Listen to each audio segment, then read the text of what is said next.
everybody. We were just a couple of seconds a little late because I had my embroidery machine going and I wanted to finish what it was doing. So it is now finished. Otherwise, you wouldn't be able to hear us probably. So let's see. Who have we got here? We've got Laura and Jeannie and Patsy and Kathy and Andy and Fidel. Fidel, 3 weeks in a row. Yes, I'm counting. That you've been on time. And nice to see you, Andy, as well. Sewing with Wayne is here. And together we sew. Stephanie Stitches is here. Hello, Stephanie. And people from Delaware and Mississippi and Georgia, and everybody's saying that it is hot. And it is hot here today as well. It's 29 degrees Celsius before the humidex. About 84.2 or something like that in Fahrenheit. So that's hot for us. So. Yeah, that's hot. And it is humid today and everything. But you want to know something? Not going to complain about it too much because in another couple of months, we'll be bitching about the cold. So, you know, you can't keep people happy with that. Don't forget to hit that like button. If you're hot and you think we're hot, hit the like button. Yeah. Okay, there's a good one. And Suzanne is here. Hi, Suzanne. So I guess we probably can get started in it. So what's Walter been working on? Not much. Making juicy pie. Yeah, making pie that I end up throwing out. But well, we'll tell you why it got thrown out, and it won't be what you think, okay? Because we did eat 3/4 of it at one point, but there's another. It didn't get thrown out because it wasn't good. Oh, Ron's here. Hello, Ron. He says it's 23 by the ocean. Yep. And Laura says it's 31 and, well, feels like 39. Yeah, I'm not sure what it feels like here. It feels hot. It's what it feels like. Is my imagination, or did you hear it bang in the wall? I might have heard a little bang. I wonder why. We'll come to why that might have some. You're hearing things again. I guess. Well, there's a good reason. I heard some things in my room too. So. Oh. Well, anyways, we'll come to why we're hearing things and why this is a bit of a concern for me right now. No, I didn't drop it on the floor. No, don't tell them yet. No, not yet. No. Hi, Judy. Yeah. So that's what Walter's been working on cooking. Actually, okay, tell them about your ice cream experience with your peach ice cream. Oh dear, I was in a rush making some peach ice cream, and you're supposed to have a freezer bowl, and you pour all your stuff in the freezer bowl. Well, I somehow in my rush forgot to put the freezer bowl in, and realized that why is this thing not working? So I dumped it. I hope I didn't ruin it. Yeah, so he dumps the whole thing into the ice cream churner without the bowl. You kind of have to have the bowl. So you see, I'm not the only one who pulls Lucy moments around here. He does it too. Of course, for some reason, it ended up being something. Well, I salvaged most of it, and it turned out okay. Yeah, right. And what's this? Fidel says, who's the child by the door? Child by the door. Okay, Fidel, you'll have to explain that one. I don't know what you're talking about. Or is he trying to spook us? Oh, maybe. Yeah, possibly. No, there's something else that could be by the door, though. We'll come into that. Actually, Laura, the peach ice cream sounds great, but actually it really didn't really taste much more than vanilla. I put a fair bit of peach in it. I put like 3 tablespoons of peach schnapps. But it doesn't really taste really peachy. No. So peachy keen. But now, having said that, we haven't had any since, like, we had it the other night on Friday night, but you had just made it on Friday. Yeah. And like your rum and raisin actually took on more flavor when it sat for actually, I probably should try it again. Try it tonight. Oh, good. Peach ice cream for dinner tonight. Yes, yum. Love ice cream for dinner. Hey, Bex, I just saw someone. Oh, sure you did, Fidel. Yeah, right. If you saw somebody behind us, then you've been drinking this afternoon, haven't you? Hi, Carol. So anyways, I'm not seeing those likes going up, people. And apparently there are like 39 concurrent viewers right now with 51 views. So let's see those go up.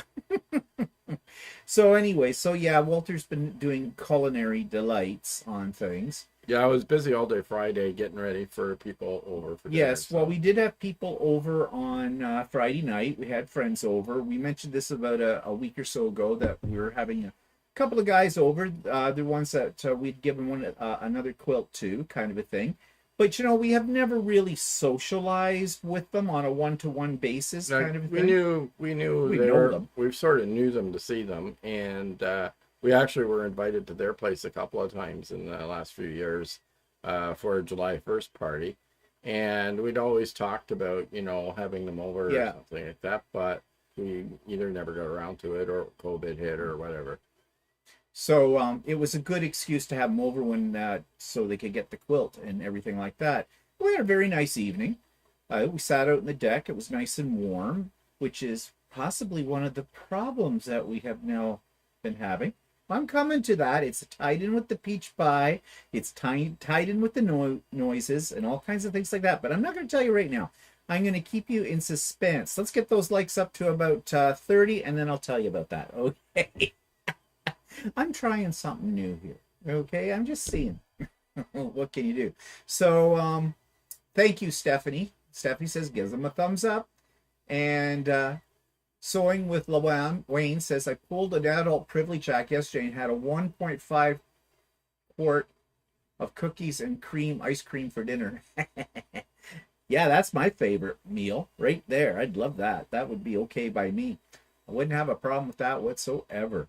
I've never been a big ice cream fanatic, but the last couple of years I've sort of You're an enabler. Flavor for that. You're an enabler. It's like when we go into a fabric store and I'm not going to buy much. I have something specific I want, and you look and go, "Did you see this? Did you see that?" And of course, immediately I have to have it. So yeah, he's like that. And then I purposely did not buy for the longest time ice cream because I would eat it. And I mean, when I say I eat it, I would just sit down with the whole container and just start eating it. And I know no end to that. And so now, then he suddenly is getting ice cream every week. And he says to me every night, "Do you want ice cream?" He knows the answer. Like, there's very seldom that I will say no to ice cream, even if it's just vanilla. If that's all there is in the house. We actually do have some vanilla. You got some French vanilla. Yeah, we got some French. Actually, it was on special, and it's a brand that we like. So yeah, Chapman's. Chapman's Premium. So we got some of that. Normally I wouldn't buy vanilla, but we were at a store, and actually I kind of like it for a change. Yeah, I like it for a change. Well, I don't dislike vanilla. It was just like I've said this before. My father, you take him to Baskin and Robbins, 32 flavors plus, and he'd always order vanilla. On a special occasion, he would order French vanilla. My dad was the same way too. My dad always had to have vanilla ice cream, and then once in a while my mother would buy chocolate because I'd pressure her to get chocolate, and then my dad would eat it, but he would hem and haw that it isn't vanilla. So, well, why is it that you would pressure your mother to buy chocolate every time we go in the grocery store and I say I want chocolate? You go, yeah. Yeah, well, that's the one I ended up having the second most all the time is chocolate. Because I love chocolate ice cream. My mother would never buy chocolate ice cream. I think it's because when I didn't get when I went out anywhere when I was a kid, I'd always get a chocolate ice cream as cone. So I got kind of worn out of chocolate ice cream. I'm not a biggie on chocolate right now. You can never be. I'm kind of more into the caramel stuff. Yeah. No, the closest we get to chocolate was she'd buy Neapolitan, or as we used to call it, Napoleon ice cream. My mom would occasionally buy Neapolitan, but then my dad would lop off the strawberry stripe. Why, did he like that? He liked Neapolitan as long as it didn't have strawberry. Oh, see, that was my father, too. My father did not like strawberry ice cream. And I asked him why once, and he said because he had been something with, when he was a kid, like a strawberry social, and he ate gallons of strawberry ice cream and was sick, and ever since then he could not stand strawberry ice cream again. So what are people saying here? Oh, hello, Cheryl. And there's that thing, I don't understand what that is. Trying to get you to insert a commercial. I know. in there. Well, I'm not going to. There's a thing comes up here on the screen. You guys can't see it, but it says, "Hey, now's a good time to insert something like an ad or something." And yeah, that's new. Not doing it. It's bad enough with the number of ads that you get on I know. anybody's. So thing. Cheryl's here. Hi, Shirley. Or Cheryl, I mean. Jackie M. Hello, Jackie. Hi, Nancy. Hi, Veronica. Hi, Purple Wall. I'm just going down the list together. If I missed it, hi, Pamela. So let's see where people seeing. Nancy loves ice cream. You can put all kinds of goodies on vanilla. Yeah, I know. I keep saying to Walter, where's the sprinkles? We could have got some sprinkles the other day, but I thought, No, you go to the bulk barn and get some sprinkles. yeah, that's true. It'd be cheaper there. But I'm just thinking, do I really need sprinkles? Yes, I need sprinkles. We have a great big huge bag of chocolate chips. So Ooh, chocolate chips on it. You make chocolate chip ice cream. yeah. What else here? Purple Wall says, could you say that again? Oh My god. apologies. why does Surrey go off when I don't even say the command? It just gets in there and I don't know. It's got problems with its hearing. Purple Wall says, I'd rather have sherbet. I like sherbet. I haven't had that in a while. I'm not big on sherbet. Can't you make sherbet in that machine? Yeah, you can. I've never been a big sherbet fan. Well, I don't care about you. Why don't you just give it a try? Jeez. Yeah, I can. It's supposed to make gelato too, so. You know, everybody says they marry somebody like their mother. I've come to the conclusion that I like married my gelato. mother. Because that would be my mother too. If she didn't like something, we didn't get it. It was like that all the time with her. Patsy, I like floats. Milk with chocolate. Yes. I like milkshakes. I love milkshakes. I've never been a thing for milkshakes. It's melted ice cream. I don't like melted ice cream. Well, if I have ice cream, I want it to be. In fact, I'm thinking I just might make myself a milkshake. What do you think? Yeah. That's right. Have blender, will blend. Laura says my dad was the same too. He would always get vanilla when he went out, but if push came to shove, if it was ice cream, he'd eat it. Yeah, no, my father, it always had to be vanilla. Stephanie says Neapolitan was our family standard every holiday and birthday. Yeah. And Yeah, I always called it Napoleon ice cream. oh, Marilyn is here. Hello, Marilyn. Yeah, Surrey is always listening. You're right, Kathy. Oh, Adam's here. Hi, Adam. No, Adam, we are not behaving. And I've seen your latest videos, and I don't know if you're behaving either. You have a very unnatural thing with your dog going on, don't you, Adam? I'm joking. Your dog is cute. Veronica says root beer and vanilla ice cream. Yes, an ice cream float. Ice cream Yep. float. Cheryl says I'm nothing like my mother-in-law was. Okay, well, maybe that's probably a good thing. Don't blend the milk in ice cream. Well, yeah, but you have to, Patsy. That's a milkshake. In fact, I just saw a Far Side comic where there's all these guys, cavemen, throwing a cow up in the air and catching it and throwing it up again. They went early rendition of milkshake. My milkshake brings all the boys to the Like yard. the guy that's whipping a cow and says the horrible truth behind whipped cream. Yeah. That guy that writes those, he's got a twisted mind, but I like it. Luane says, I was watching a video the other day on how to properly say sherbet, as most people add the extra R, so say sherbet. Sherbet. Yeah, I probably say sherbet, but you're right, it's sherbet. Or we just give it the French name. It's sorbet. Yeah. Not a milkshake, it's a float. Yeah, but I always consider a float when you use pop, or as you Americans call it, some places she's soda. using milk for a float. Yeah, so I know. I suppose you can. Well, you can, yeah. And it's up to you. Same different. But I like it all blended. And actually, my favorite kind of milkshake, which are very difficult, it seems, to get anywhere, is a malt. Oh, a malted one, where they put malt in it. Yeah. I always liked those as a kid, but they're hard to get anywhere anymore. Well, I haven't ordered a milkshake out in like years. So I don't know if you can buy the stuff to make malted milk. You used to be able to buy that. Yeah, you used to be able to get the malt. I don't know if you still can. Bulk barn. We need to do a trip to bulk barn. Probably several things we need to stock up on. Hi, Gail Needlesmith. So anyways, yeah, we're adventuring into the ice cream world. So what else? You've been working on anything else? You were working on a shirt. Yeah, I've got a bunch of shirts on the go, so I need to sit down and it's last sew and chat. I was finishing the pockets fronts on a couple of shirts I was working on. So I've got 4 on the go. I just got to finish sewing the pocket on one of them, and then I can go back and start constructing all of the other ones. So, Yeah, well, I need some more shirts. I'm doing sort of a production. I'm trying to do sort of a production line. Of course, it doesn't. Sweatshop. Yeah. Sweatshop line. Oh, Needlesmith says, ooh, Horlicks malt. That sounds disgusting. Horlicks malt. Okay, there's so much I could do with that right now. And Laura says, I love orange floats as a kid. Orange crushed top with vanilla ice cream. Yeah. Though I have heard of people putting milk in with orange juice.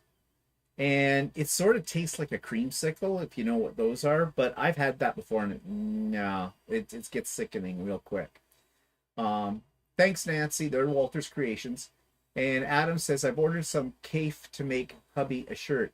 Yes, and we are going to go in a couple of weeks to a store, a quilt store, that has walls of cafe facet fabrics on it. And I'm definitely going there because I'm low on cafe and I need some more. Yeah, plus you can get probably the more specialty ones that are hard to find. Yeah.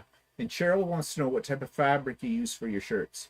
Most of the time, well, actually all the time, all my shirts have quilting cotton in them. I haven't tried to make them with poplin or anything like that, because most of the stuff that I see that are actual shirting fabric, it's boring stuff like pinstripes and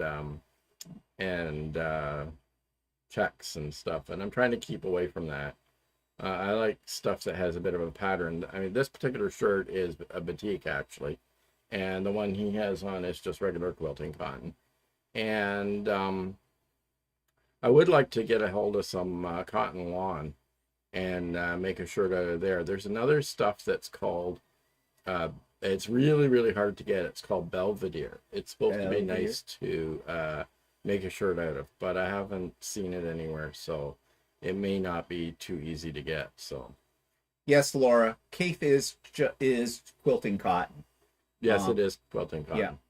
Yeah. And yeah, most quilting cotton works out really well for a shirt, except that sometimes they begin to fade a bit and stuff like that. There's one shirt that I've got that you made, and it's the only one out of the bunch that I have that really did not wash well. It faded and the whole bit. But if you get good quality quilting cotton, most of the time they're okay. Yeah, but you bought that in the where we usually buy our fabric and everything, so I'm surprised that it did. I mean, this one's been washed many times and it's held up well. Yeah. And that one, of course, batiks hold up really well. Yeah. Adam says, love Jupiter by Cafe. I've used poplin. Walter and I prefer quilting cotton. The Tula line work I made the other day is a much nicer hand than poplin. Okay. And Horlicks is powdered malted milk made in England. You don't have it in Canada? I've heard of it before. I don't know. We haven't looked for it. No. I wonder if the Dutch store that has all the British imports. Yeah, they may have some. Or there's also that British store in the town next door to us and on both sides of us. Actually, there's one supposedly close to us that's a British store. I haven't been in there. Might be worth a look to see what that's like. Nancy says, do you have to iron your shirts? Nope. He doesn't. Do you iron yours? Not usually, no.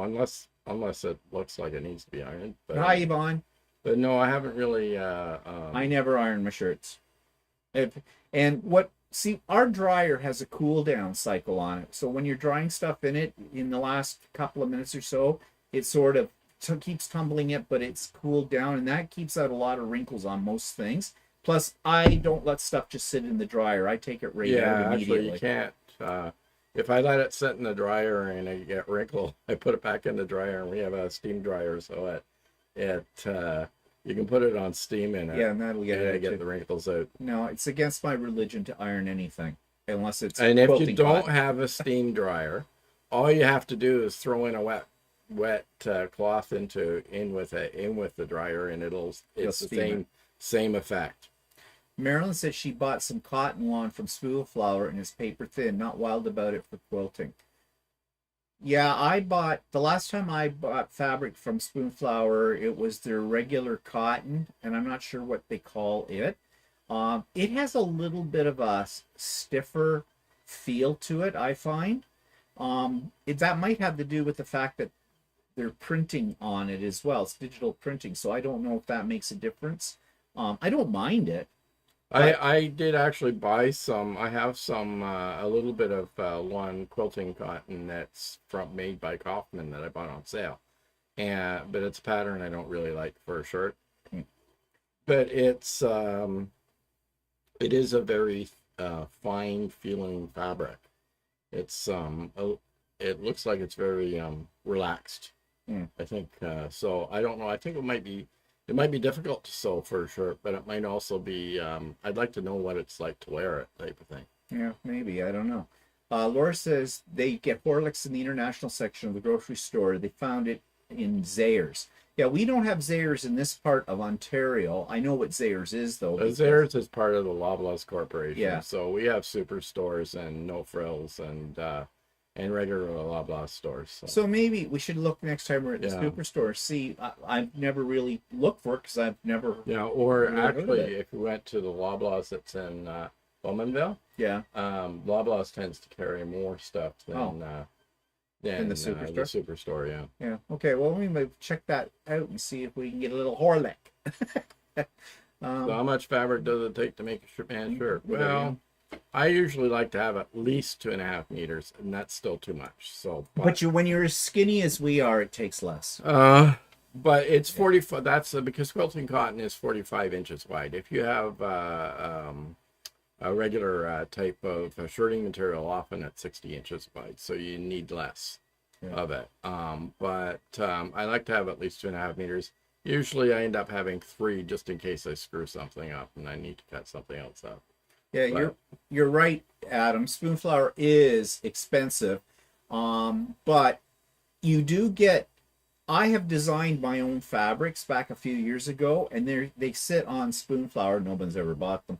I don't even know if anybody else can see them, but because I designed some of the fabrics, when I order my own fabric, and I've never ordered anybody else's fabric on it, they give me 15% off.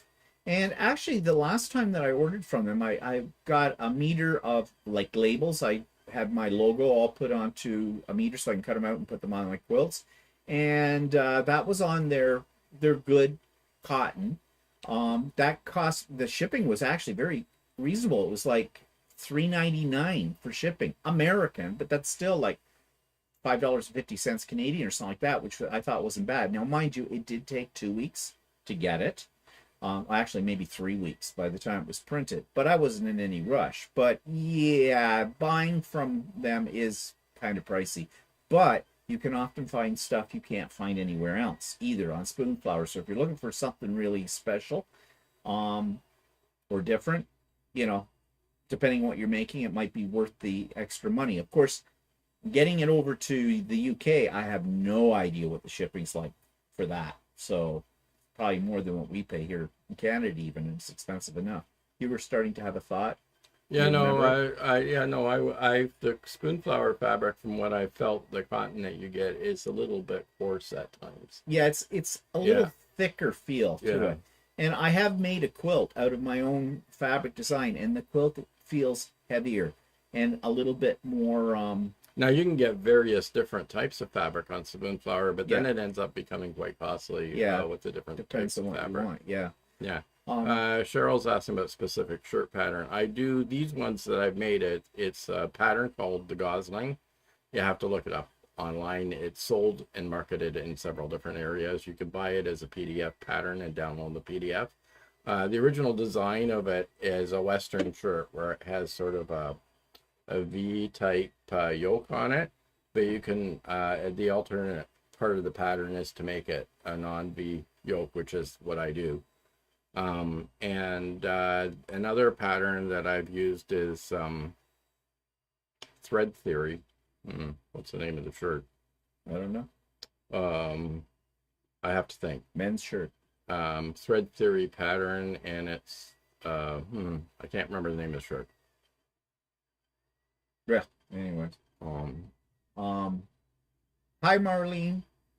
And Adam says, that's what I made, the Gosling. Oh, okay. Love the all-in-one yoke. Is that the... Yeah, the Gosling is Cheryl. If you look at Adam So's um, post, he has spelt it correctly, Gosling. So like a baby goose. Yeah, It's a Gosling. and it's actually a pattern called So Def. It's actually a magazine or whatever that produces it, but it I don't know if it's in a magazine. You buy the pattern separate. It's not that expensive. Just go look in your browser and type the Gosling, and you'll find several places that sell it. It's a fairly simple pattern. The instructions aren't bad, and it's pretty easy. Adam says, so Def is the brand. Yeah, that's correct. Okay. And back up there for a minute. Gail says, I love to learn how to design fabric. Well, I designed my own fabric, but I didn't design fabric in the way that true fabric designers design. At the time, I scanned in some pages from my art journaling books. And that's what I had fabric made out of. I should probably do maybe a little video, maybe on the Idiot Quilter episode. I'll make a note of that to show you the different fabrics that I've made and what I did with them. It's probably why nobody wanted to buy them when they went up. But I'll do something like that one day. I'm just making myself a note of that. So I put it in. So anyways, what have I been working on? Well, I have pictures to show. And I'm working on a Halloween quilt. And so these, I've just started cutting out the pieces, but you can see the pattern. I got this pattern from the Fat Quarter shop online. It's a PDF.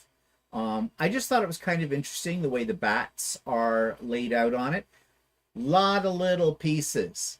I've only started sewing the little pieces together, not even the whole blocks, but I've had to cut out like multiples of 2-inch and 2.5-inch squares, and then I'm making half square triangles and then flipped corner kind of things here, and I'm not done yet.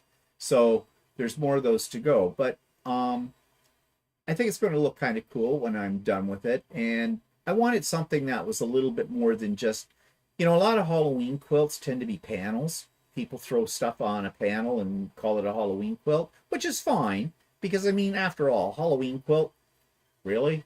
If you think about it. Yeah, so I'm doing this right now. It's a break from doing Christmas designs.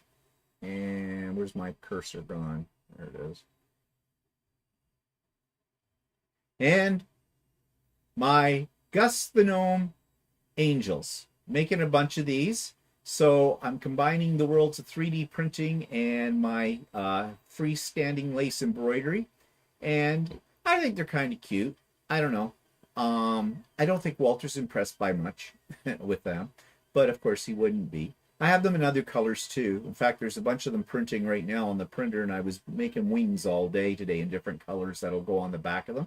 But I just thought they might be something a little different. And at Christmas time, I might give these as gifts to some of the ladies down at Ultimate Sewing. Because I always give them a little something at Christmas. And I'm working on a couple of other 3D designs. Somebody made a suggestion to me that I should do a gnome cell phone holder. And I thought, so I have that in the works. I'll show that to you if I ever get around to printing it. The only thing is that one's a little bigger and it's going to take 2 days to print one of them. But we'll see. I may print it in the rainbow filament. I would have printed these in the rainbow filament, but the problem is they're so small that, and the runs, when the filament changes its color, it's like very long runs. So you basically don't get the rainbow effect on the filament unless you do something fairly large. What are you looking at? I was looking. You're always doing something. And, okay. So this is a project coming up. I have all kinds of patterns, like we all do. I collect patterns. But I've yet to find a way to really organize them. And I was doing a search today on in Google to see what other people do. And basically people use filing cabinets or comic book boxes that are skinny. put them in envelopes and something like that, put them in hanging file folders. Some of them actually hang them from clips on a rod and things like that. I did have these in a filing cabinet, but they weren't organized. In fact, they were just sitting in a basket in the filing cabinet. Then I got thinking, well, I make these magazine racks, or yeah, you know, the plastic magazine things. If they were pulled out, you'd see them better. You know, they got the scoop in them, kind of a thing. And what I do is, as you can see here, I take some patterns out that I want to maybe coming up to work on, and I just organize them that way, a few patterns. But I have a lot more patterns than that. So I got thinking, it'll take me some time to do this, but why don't I make a whole series of these holders and label them like table runners, Christmas, Halloween, blocks, things like that. And I've got room now because I reorganized my fabric the other day, and I had plastic bins full of fat quarters, so those are now in drawers. I made more room for that kind of thing. So I do have a whole shelf here that I could put these on, and I think it would make them a little bit more accessible if I do that. But those little boxes that you see right there, those take about a day each one to make. So it'll be an ongoing project with that. But I guess that's what you call a practical print from 3D printing. It's something that you know, it's not like a gnome or whatever. I think that's all I've got on here. Yeah, I do. So let's go back to us. There we are. I'm just going to switch over this screen so we can see everybody else and see what everybody's talking about. And here we go. Backing up. You see here. Adam says, check the different sellers of the PDF as it varies dramatically in price depending on seller by about $10. Yeah, that's true. And sometimes they go on sale.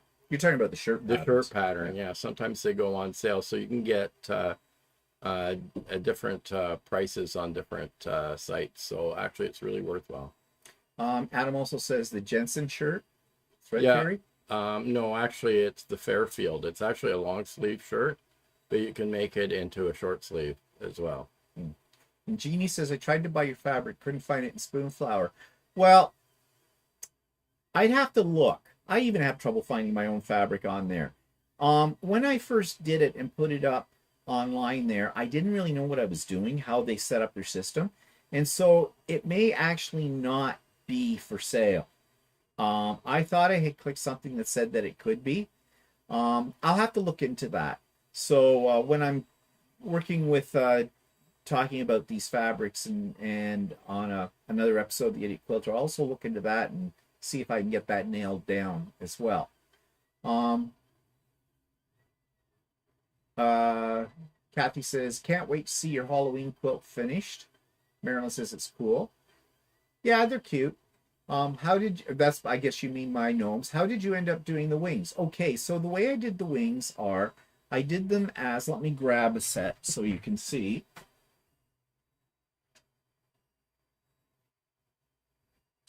So these are what they call freestanding lace. So there's no fabric involved, it's all thread, but I do it on water-soluble stabilizer. And water-soluble stabilizer is basically a sheet of glue, and it dissolves in water. But depending on how much you rinse out of this will decide on how stiff your project is. So I leave enough in it that it keeps them so they'll stand up properly, and so that's how I make them. Now I could make this in multiple colors if I wish, but I decided to just keep it. It's simpler if I just keep it as a solid color, because otherwise I'll be changing threads a lot with it. But yeah, there's a lot of this freestanding lace kind of thing that you can do, like Christmas tree ornaments,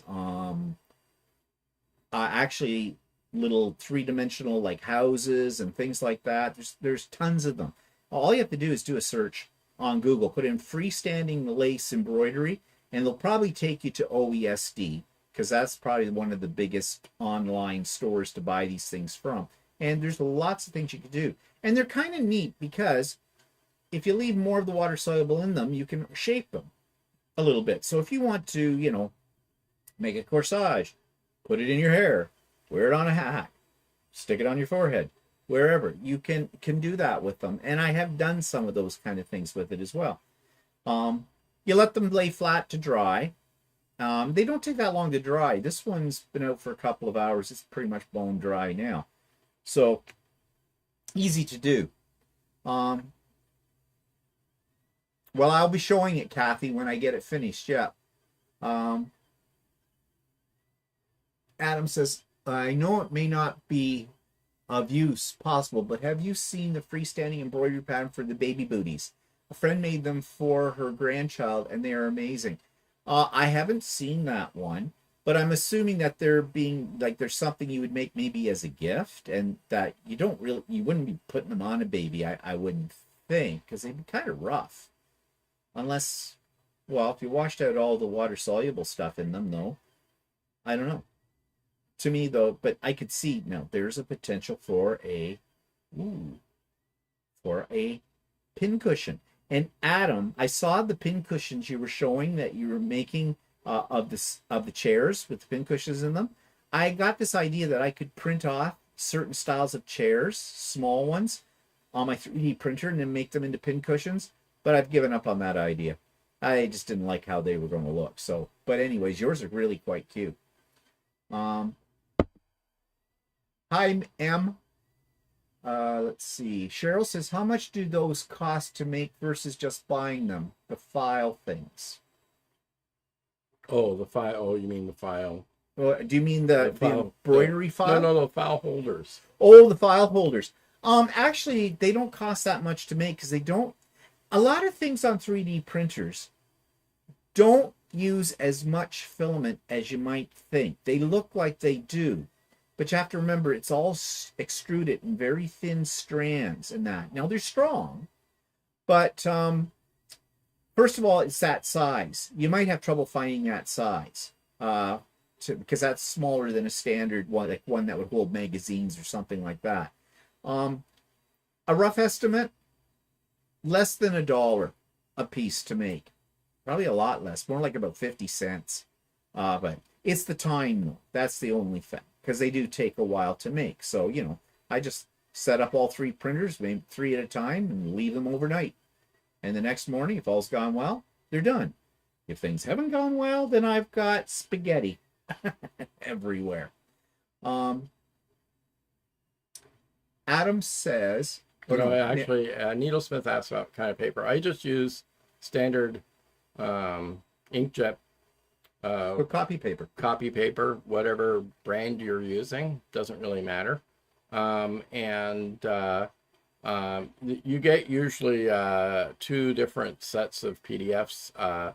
You'll get ones for small, medium, and large, or whatever, and one set will be in a format where you can print them on just standard 8.5 by 11 copy paper, and it gives you a map on how to tape all the pieces together to get you a large pattern piece. But you have to use basically 3M type sticky tape to or was it just regular scotch tape or whatever to paste them all together into one great big giant sheet, and then or maybe 2 giant sheets, and then you can print then you can cut out your size. Also on the PDF allows you to, they're layered PDFs, so you don't have to print all the sizes out. You can print out just the one that you need. So if you want to print out an extra large shirt, you can just print that one out. That way you don't have all the different lines on it, or you can print them all out. And the other option is you have a larger format PDF that you can get. There's a larger format PDF that you can get where you can send that copy to a printer company, and they'll print it out on a technical sheet of paper, like a drafting sheet of paper or something like that. And then you can get it all in one great big piece. But the problem with that is time. You gotta deliver your PDF to the printer, and you have to wait for them to print it, and then that costs you extra money. So it's up to you what you decide to do. It's a bit of a pain in the butt to tape all the pieces together, but I usually just do it that way. Yeah. So Cheryl says, Cheryl Marshall. Hi, Cheryl Marshall. from Kansas City. She says it's 106 there with the heat index. Well, I'm glad we don't live there. Yeah, the lace is really cool. I've done a lot of things in the freestanding lace. I love doing them. Rebecca says, hi, Stephen. Love the lace embroidery angel wings. Makes me want to try machine embroidery. Well, you should, because once you do it, there are tricks, okay?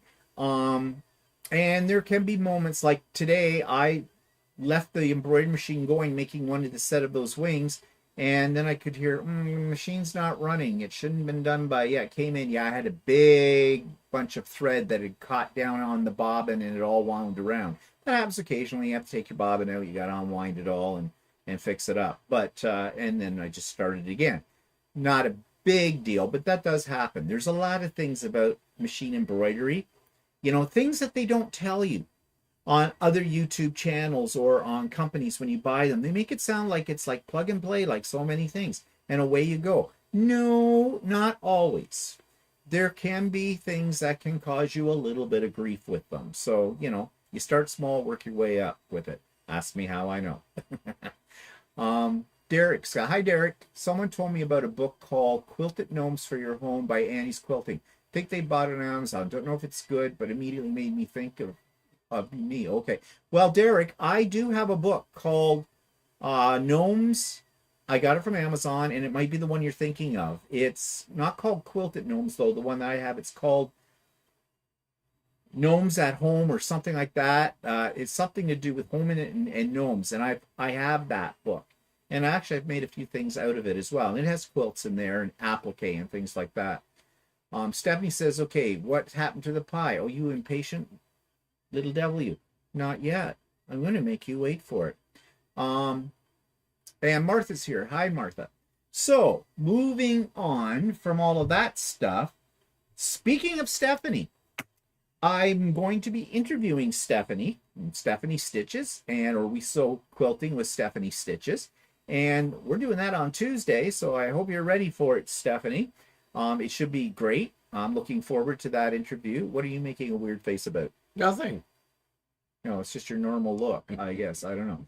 Anyways, we're doing that. But I'm trying to line up, and I haven't seen her come on here today. But my friend Dana, who some of you have been on Craft and Chat, have met her. And she comes on here as well on a fairly regular basis. I don't know, she may be lurking in the background. So Dan, if you're there, I'm trying to talk Dana into an interview. She doesn't think she's interesting enough. Oh no, Dana's very interesting. And I'm dying to do an interview with her. So I'm working on that one. And we got approached, and I say we're doing a dual interview in September with Handmade by Ying. She sent me an email about this, and she wants to interview both of us. So that's going to be kind of interesting. But that doesn't happen until mid-September when we're going to be doing that one. So I'm looking forward, though, to Stephanie's interview on Tuesday. And that will go up. It'll probably go up late Tuesday as well. So stay tuned for it. Nancy says, Stephen, just want to say that I saw you for the first time on Sean's channel. Yep, really enjoyed it. Yep, Sean and I have become friends. And in fact, Sean has a discourse server, a site called Quilters Co-op. I'm going to talk more about it on Idiot Quilter this week. I just joined it, and I'm loving it. It is great. There are so many different people on there, quilters. He's got it set up with all kinds of different areas. If you have a problem with something, there's one area for that. If you want to show stuff, there's another area for that. And you can actually do, and I think that's how he does his live streams. He goes through this discourse with Zoom to do his live streams and his interviews as well. But anyways, Sean and I are talking about doing a collaboration with something. I don't know what it's going to be yet. We haven't decided. So there'll be stuff about that coming up, I hope, in the very near future. That's true, Adam. Everybody is. And, oh, Sue's here. Hi, Sue. Well, better late than never, Sue, so don't worry about that. So those are some things that are coming up. So I have a little bit of a follow-up. You probably heard me discussing this. about, we were talking about how to price quilts. Well, one of my subscribers sent me an email. It was just one sentence, not an email, a comment saying that their guild or something in their shop charged 6 cents a square inch for a quilt. And I found that very weird because I'm thinking, well, okay, you can't have a standard price because some quilts are very complicated. They took hours and hours to make. Fabric alone could cost even more. And you just, it's like comparing, apples to oranges. No two quilts can there be a formula for pricing them. But she did write, and I said that to her, and she wrote me a little bit more detailed explanation of this, which I really appreciate. So I thought I'd read it to you. It says, "Hi, just want to clarify my comment about the quilt show sale pricing. Their policy states pricing for quilts must follow the 6-cent rule to sell quilts in the store at the quilt show. Width times length times 6 cents. I do understand that some quilts have more costly fabric, a more intricate pattern, and more elaborate quilting, and do hold more value. These are not the quilts that would be for sale in the quilt show store, and certainly some of the display quilts are also for sale for a much higher price than those in the quilt show store. I was only trying to give you some idea of what quilts sell for, as you were talking about not knowing what to charge for a quilt for your friend. I do commend you on the decision to gift the quilt for your friend to pay forward. Local long arm quilting runs about 2 to 3 cents per square inch depending on the intricacy of the pattern, but the long armor that I use charges a fixed rate that would work out to approximately 1 cent or less per square inch." So that does clarify that up. So I guess basically at this guild's quilt show, maybe people can actually make quilts that are lesser involved to make a little money, or maybe they use that money for charity or something like that. So yeah, but I'm glad that this person did clarify that for me, because I'm thinking, yeah, I can't see, like, I worked it out on some of my quilts, and like that would make a quilt worth about 300 and some odd dollars. Well, the fabric alone that was in some of those quilts was at least half of that, if not more, in your time and labor. But anyways, I do appreciate that this person, it's Catherine is her name, did clarify that for me.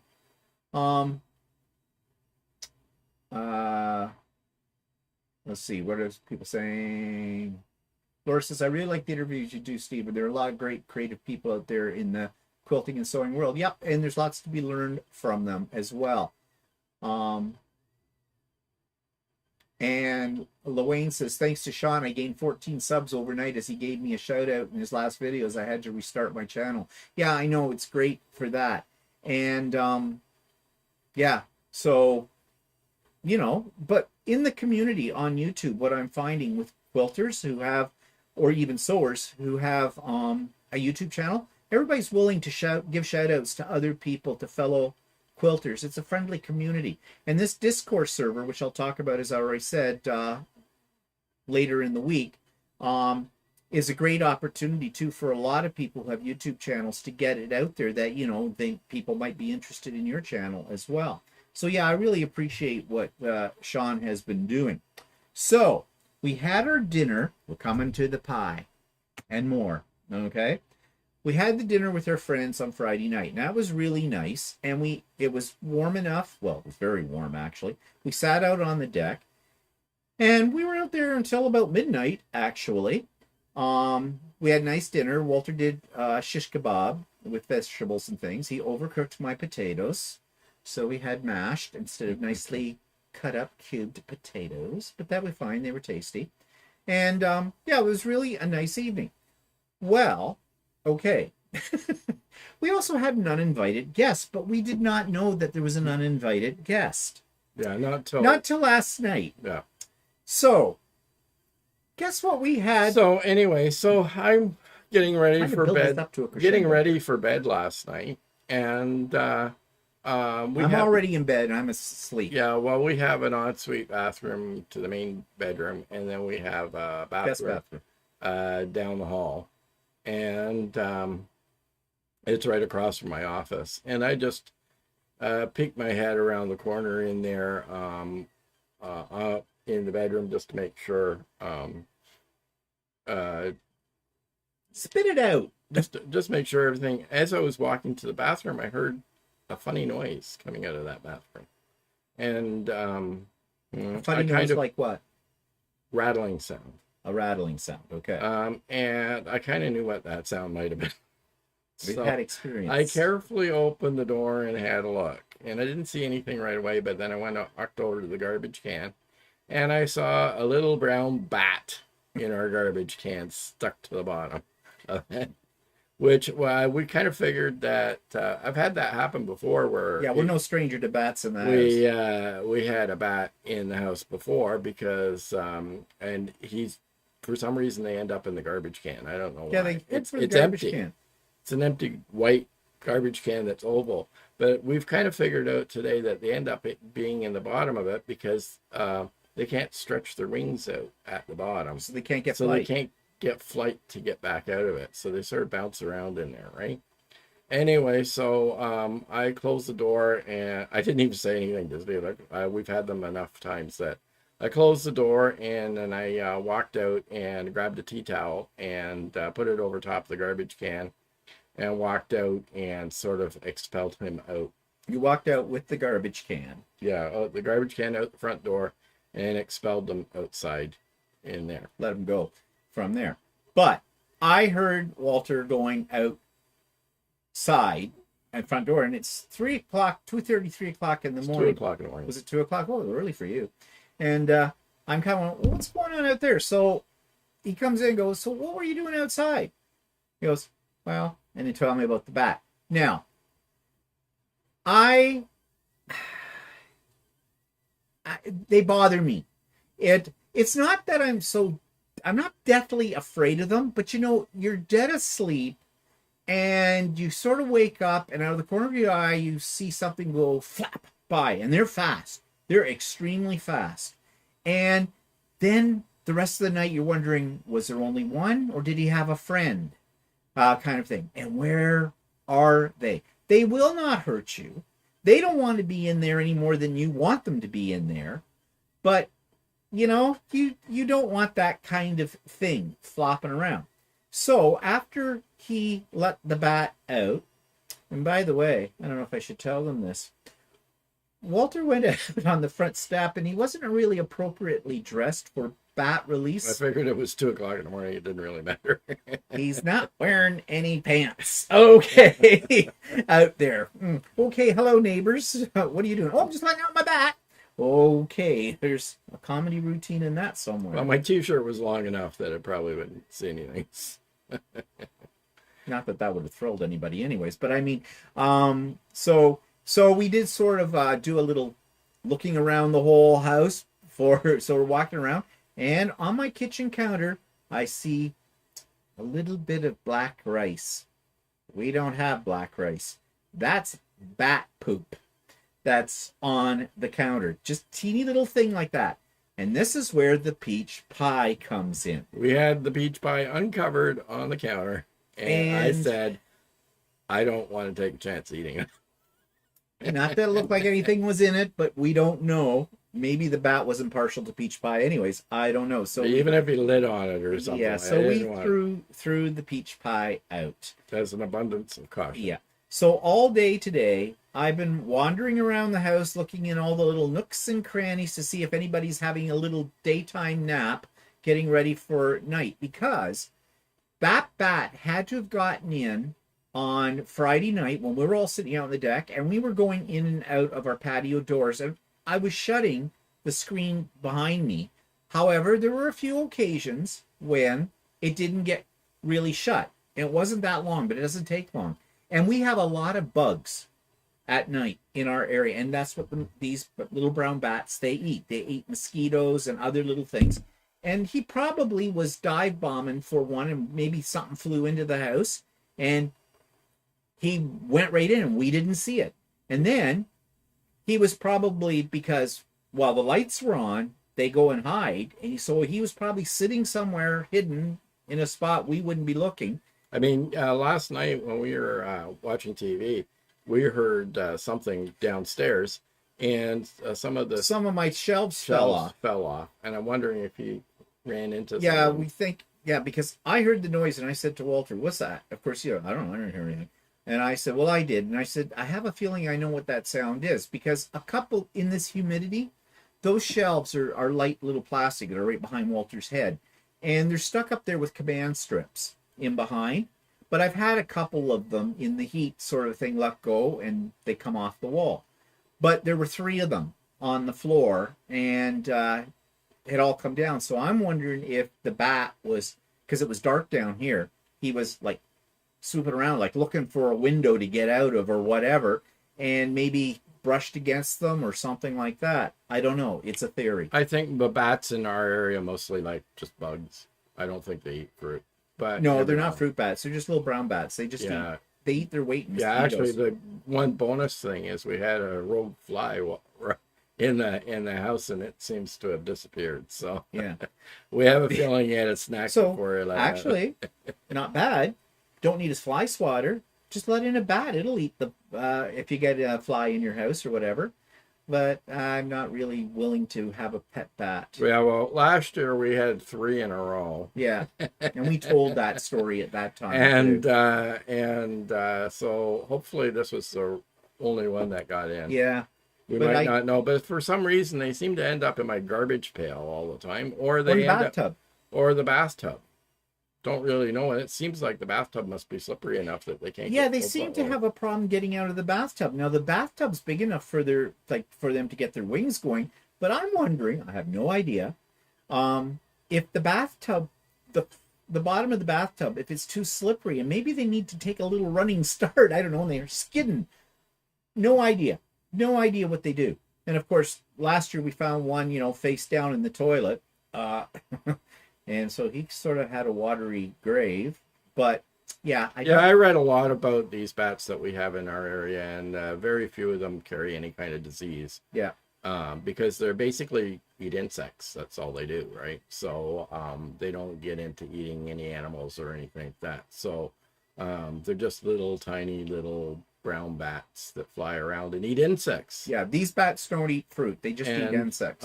They are, so they're actually beneficial, and technically you're not supposed to kill them. So and they're tiny. They're just tiny. Think of the size of an average mouse, but they have wings. But so they're really tiny, kind of things. So most of the time, if they're flying around in a room that has a window in it, all you have to do is usually trap them in the room and open the window, and they'll go right out. They usually find their way out. But this bathroom happens not to have a window. But he was trapped in the garbage can, so it was easy for me to just put a cover over the garbage can and take them out and let them go. Yeah, they are protected by law as well. But if you want to talk about fruit bats, go to Australia. When we were in Cairns, every night at around 6 o'clock, just about dusk, all these bats would come out of the trees, and they actually call them there flying foxes because they are the largest bat in all of bats. They have a wingspan of over a meter. Actually, I think it was 6 meters. What, 6 meters? Or no, I don't think it was 6 no, meters. it was 2 meters, 6 feet. 2 meters? 6 feet. Okay, fine. So a meter on each side. But they come out of all the trees there, and you can see them during the daytime. They're all hanging upside down the trees, and their faces, they look like foxes. But they look like good size, squirrel size. Type things. Well, they're actually bigger than a squirrel. Yeah. Some of them, but they eat fruit. That's all they eat. Yeah. And what they do, though, the fruit farmers hate them because they'll swoop in, and you'll see them. The sky will be literally black with them. And you can set your watch by it every night. We sit out on our balcony on the hotel we were in Cairns, downtown Cairns, and watch the bats go and go, yep, must be 6 o'clock, bats are off. And they were looking for an orchard somewhere, and they decimate it. They take one bite out of the fruit and discard it. Yeah, they're kind of like our chipmunks and squirrels with our tomatoes. One bite, throw it away, like one bite fruit. Yeah, so that's what happened to the pie. It's just, I didn't really, maybe I should have been more careful and covered it up, but. Yeah, but anyway, so no pie tonight. So what people saying? I'll make another one this week sometime. Pamela says, my folks owned a theater long ago. One night during the showing of a Dracula movie, a bat entered the theater. That was exciting. Yeah. Nancy says, scared to death of bats and mice. Yeah, well, there would be a combo for you right there. Oh, Jackie's here. Hi, I'm Jackie. not particularly scared of either one of them. So, especially with the amount of bats, we've had usually a 1 or 2 bats every year. But So. we wonder whether our neighbors have any. We haven't heard them say, but we've never really asked them directly. So the next Well, time, maybe why they have they have a different kind of screen in front of their balcony door. Maybe they're never out at night either. no, well, they only come out at night. I don't And know. it's when we've been sitting outside at night. That's usually when we have a problem. Yeah, well, that's because we've left the door open a little bit. And like I said, they're very fast. Luane says in Austin, Texas, there's a bridge. A ton bats live under, and it's like a local event to watch them wake up and come out at night. And Am says bats certainly changed our lives. Yeah, And... probably meaning by COVID. Oh, yeah, yeah. But anyways, yeah, these bats are harmless, but you don't want them flying around your house, especially at night when you're laying in bed. Yeah, they're not very big. That's what I already said. I mean, we had trouble with one last year. I think it was a baby bat, and I opened a window for it, but it didn't seem to know that it should go fly out the window. And he lit on Walter's shoulder. Yeah, and I went into the room to try and scoot it out, and it landed on me a couple of times. And yeah, I know, it was a little frightened, I think. Well, yeah, they are. They're more afraid of us than we are of them. I eventually trapped him in a box and let him out. Bat in a box. Yep. You've heard of bed in a box? Well, it's bat in a box.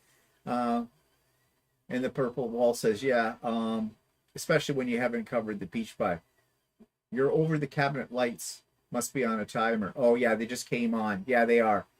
They come on at 5 o'clock at night. Yeah, it's my little disco lights there around my 3D printers. So anyways, yep, that was why we had to throw out the peach pie and the uninvited guest at on Friday night. So, speaking of disease, we're getting the monkeypox vaccine tomorrow because we can here, and we figure we're going to be proactive about this because we qualify to get it, and you know what's going to happen. That here, at least in Ontario, they will botch this whole thing up. So we figured we get in now while we can, get it over with, and move on. Because next thing will be everybody will suddenly have a panic and want to get the monkeypox, and there won't be enough vaccines, or the way that you have to book it, the government will screw that up as well, because they screwed up COVID shots as well. They can't do anything, and they never learn. They never learn from their mistakes. They're just idiots.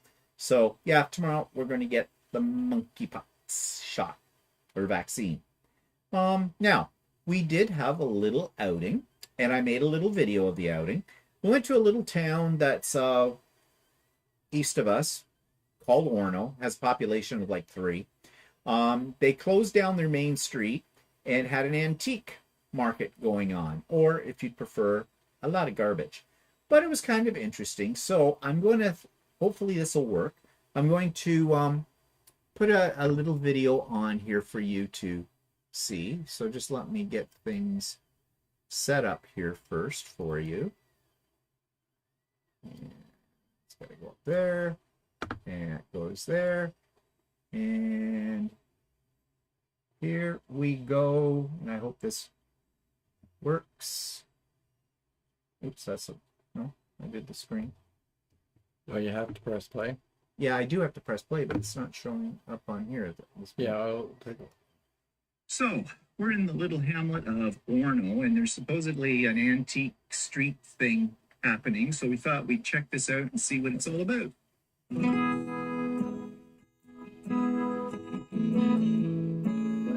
Yeah, I do have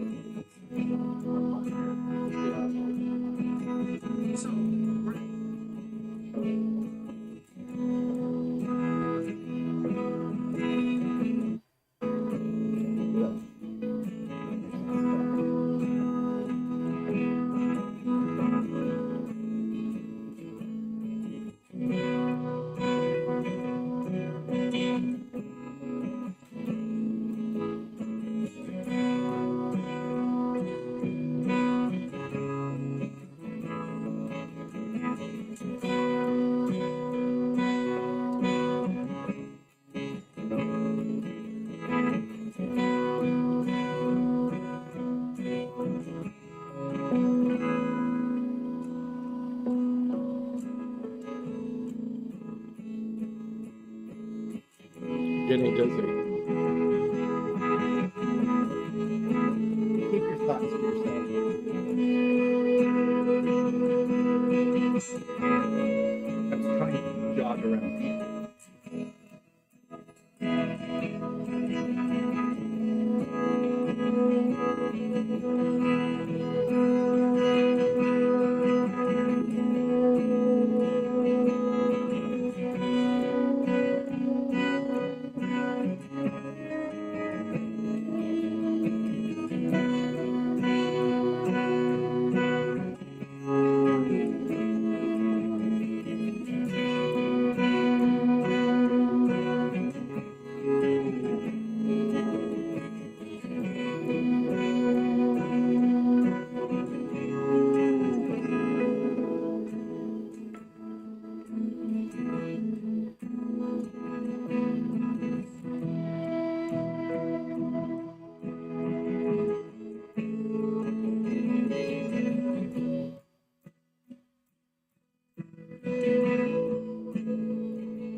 Several boxes of these at home that came from my mother's.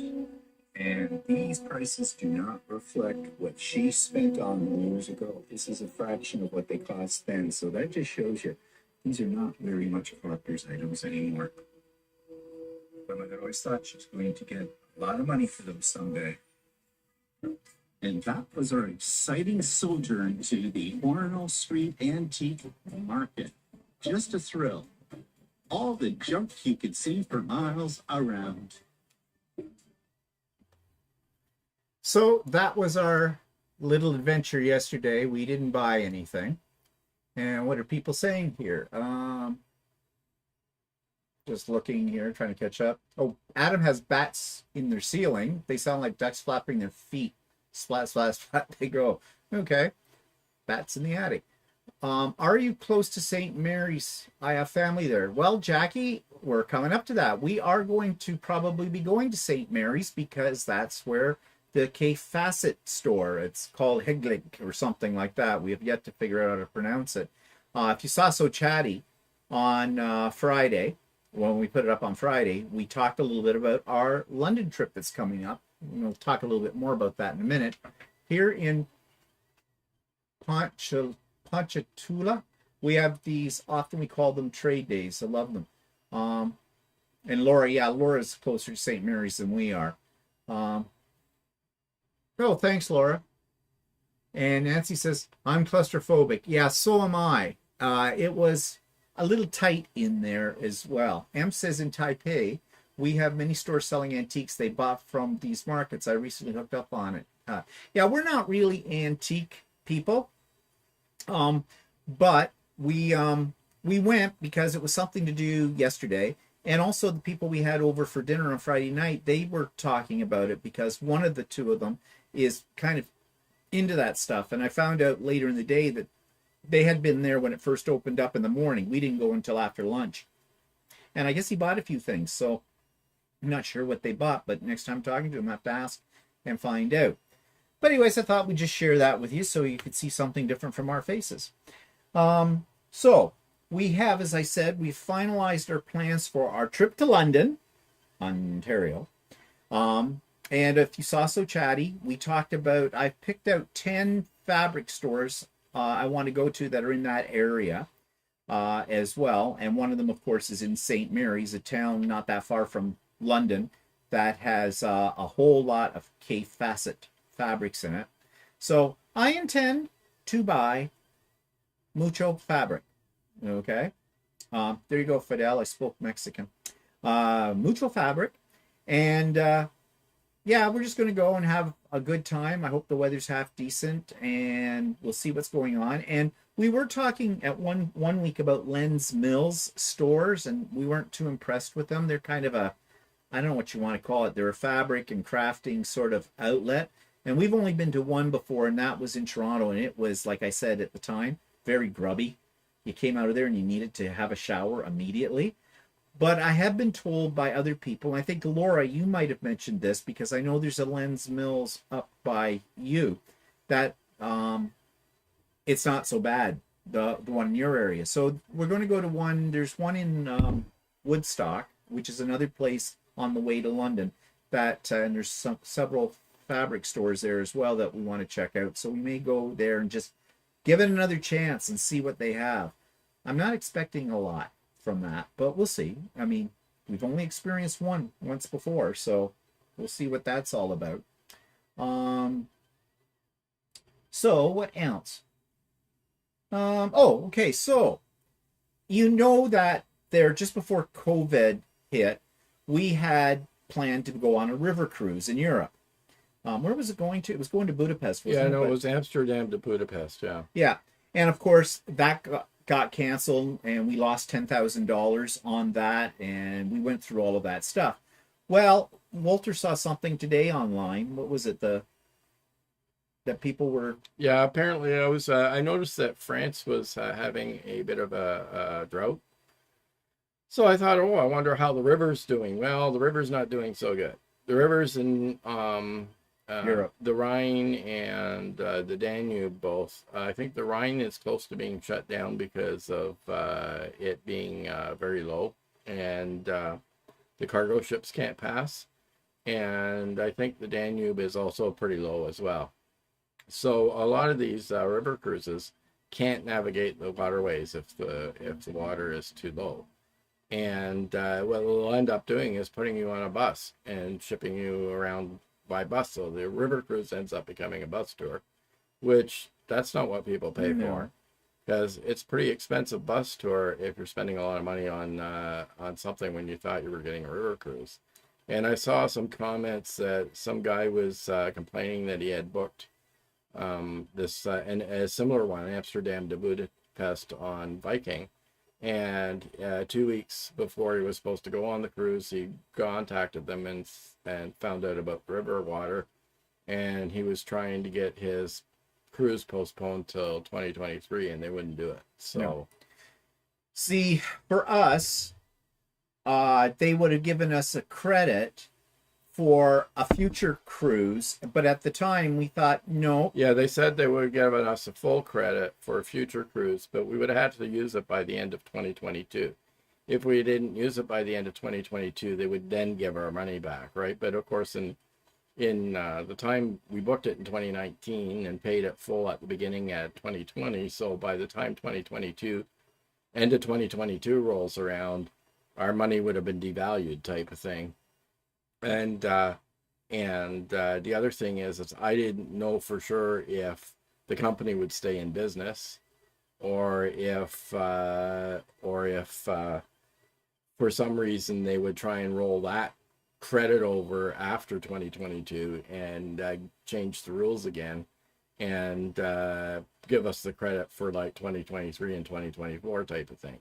So then we would have had $20,000 tied up into it. Yeah. Plus, you don't know what the future's going to bring in terms of health-wise, or like the river conditions and all that kind of stuff. And in the fine print, I'm sure they say something about what they will do if they can't get the boat under the bridge or it's too dry or whatever.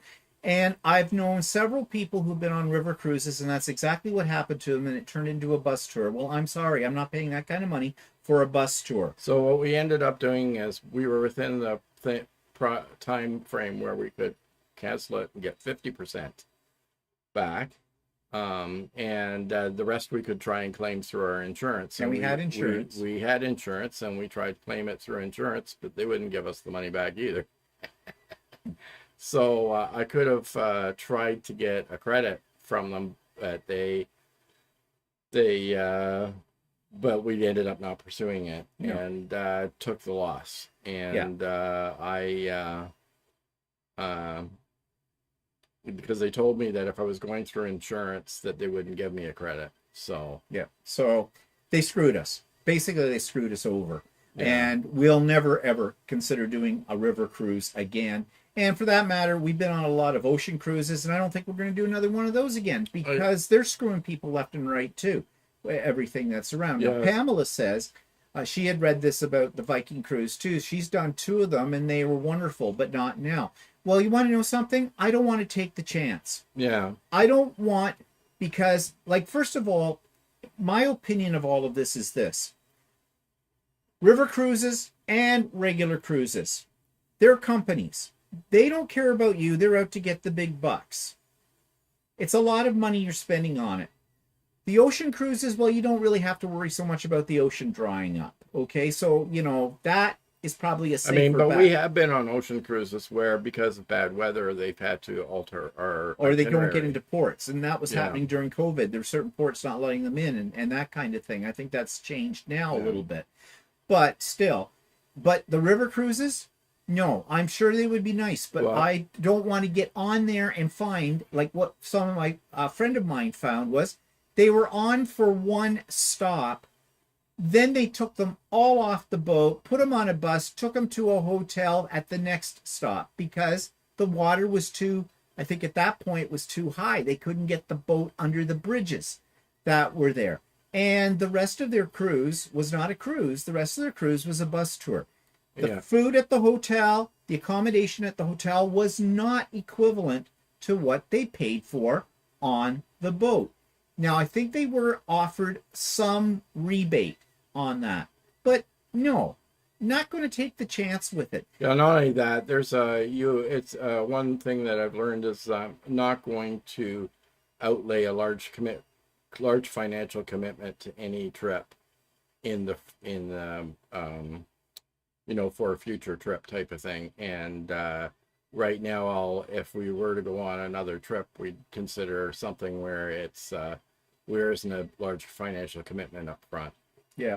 And I think right now, with the way the travel industry and everything combined with it, I mean, COVID is on the rise again in Europe. Now we have monkeypox. That's all going to affect travel.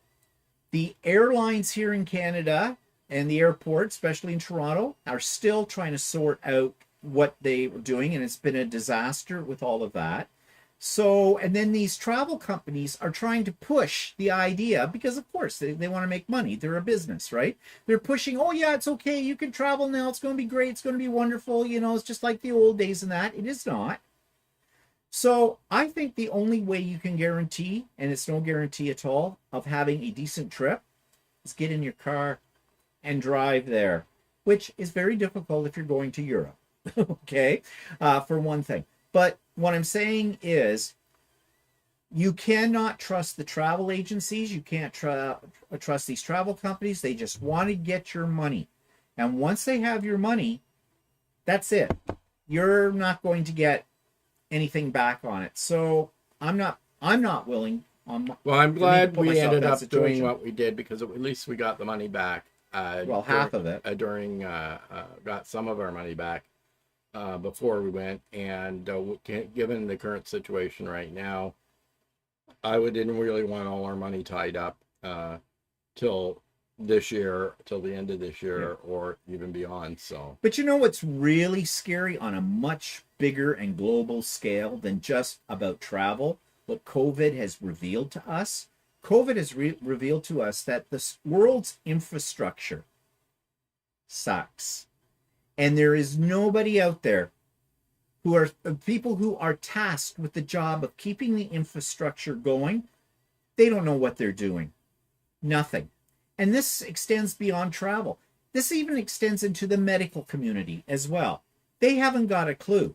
We are very, very fragile as human beings on this planet. God, we need aliens to take us over because maybe they've got a better sense of what to do. Because the idiots we have in all areas of government and in upper echelons of business world and the whole bit haven't got a clue. And for us, the ordinary people, we're at their whim and we're suffering for it. The world is never going back to the way it was. But something has to be done. People have to start learning their lessons from history. And that's why we're getting the monkeypox vaccine now. We're being proactive because we cannot depend on the medical community who are supposed to be there for our health to help look after us. We can't depend on the government that we pay lots of taxes for to, take the lead in doing things the right way. We have to look after ourselves in all of this. So, yeah, it's a sad state of affairs, but that's what I think COVID has taught the world, really. Yeah, so in Lithuania, you're getting mailer for river cruise. River cruises, regardless of whether you go to Europe, river cruises or ones in the Mississippi River, they're all very expensive. Those they're all very much more expensive than ocean cruises. Yeah, a lot more expensive. Well, they have less people on them for one thing. Yeah. So it's the volume business and the whole bit. Hazel Ann says, "Hi, Hazel Ann, come visit Scotland." I don't have a problem with that idea at all. It's just flying there right now. That's still a problem for another country. This year, I don't want to fly anywhere. Maybe next year. Yeah, we have been to Scotland if many years ago. If we could fly to regular London, we probably would. Well, we can fly to regular London, but we don't really want to this year. So no, it's still iffy about it. And I'm not just talking about COVID numbers or things like that. I'm just talking about the way the airlines are running. Yeah. Because in the UK, from what we've heard on reports, Heathrow has had their fair share of problems. Well, and here in Canada, the same thing. Junk. Oh, look, we've got somebody bombing us. We haven't had that in a while. Let's see what I can do about this, people. Just ignore it.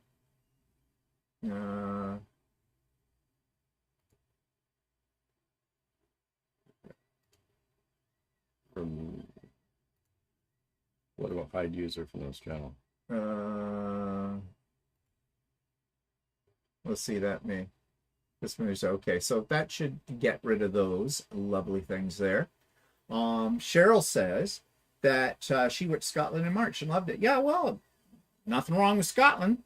I'd love to go. We had a good time, but that was but we're not years ago. We're not willing to go put up with all the stuff that you have to do to get through the airports. No, to get to has nothing to do with Scotland. No, it has everything to do with the airlines here and everything. So. Yeah, so for now, we'll just have to be content with going for a couple of nights to London, Ontario. I hear it's lovely this time of year. Our airport in Toronto has... Thanks, Laura. Our airport in Toronto is considered one of the worst ones right now. So, and we have heard from other people that have traveled that they said, well, we traveled, but we're not doing that anytime soon. Yeah. Again.